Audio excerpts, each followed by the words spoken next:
Hi, I'm Lyn Belisle. Much of the art that I collect and live with and make and teach about could be called objects of devotion because there's something about the pieces that are more than just a picture of something.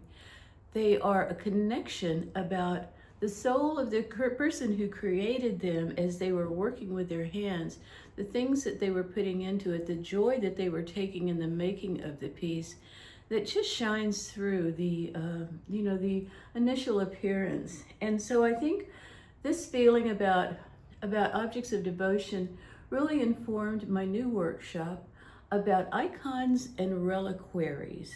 This is the fourth one in the Objects of Devotion series, and it's probably the most personal one.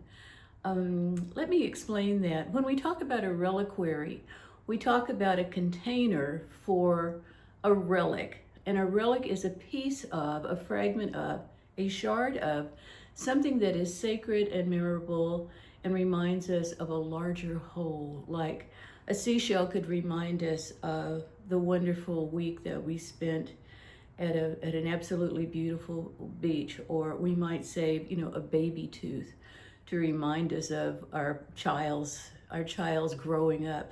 So these are all little relics. A thought can be a relic, or a memory can be a relic. And so when we put these things in a container, we elevate them from just something that was a part of our life that we moved on from to something that we want to hold on to. I can give you a couple of examples and show you some things that we're making in this workshop. Now, the examples I show you are things that I made to demonstrate the process to you. So yours will look very different from mine. But I chose three things, three relics, three shards that are meaningful to me right now to do these contemporary reliquaries. This first one, this is called this one is called Shard and Bone. And one of the things that's really influenced my work in the last 2 decades is my work with clay faces. And so I chose an early clay face and put it into this container, which can either sit or stand. And it is in itself a piece of sculpture, a three-dimensional tribute, and a container for the thoughts about what I learned from my clay work, where the faces came from, where they've been, and how many people have responded to the idea of using these shards in their work.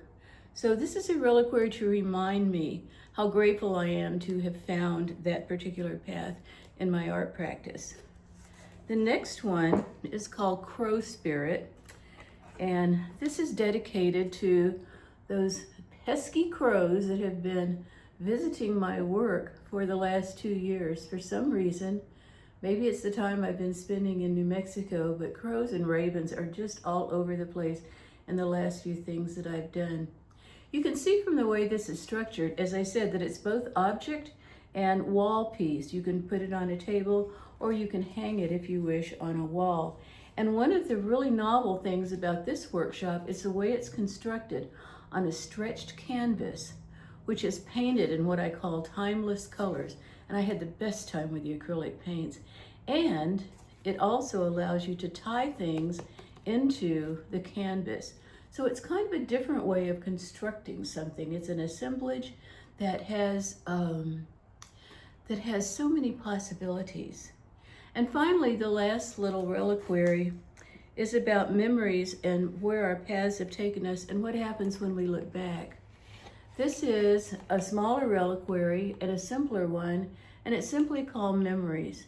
The centerpiece is an encaustic collage that I did at least 10 years ago and just recently found. It was a much larger piece. And so I extracted the girl's face from that larger collage, which had just been in my I'll never do this again pile, or I'll never find a real place for this. And I extracted it and put it into a little icon box and added some found objects and made a reliquary to where my path has been and where I want to pick it up again.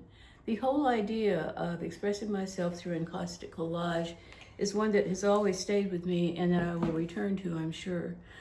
So the idea of a contemporary reliquary is to make an object of devotion that's based on what you hold valuable and precious in your practice. You could put that baby tooth into it. You could put a picture of your grandmother.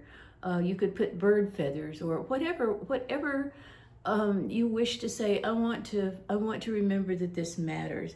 And I will show you how to use these canvases, these deep canvases, how to attach the wood pieces, how to even make some faux rust pieces to put together a reliquary, an icon that means so much to you, because what you're making will reach other people with that spirit of objects of devotion. So I hope you liked the workshop.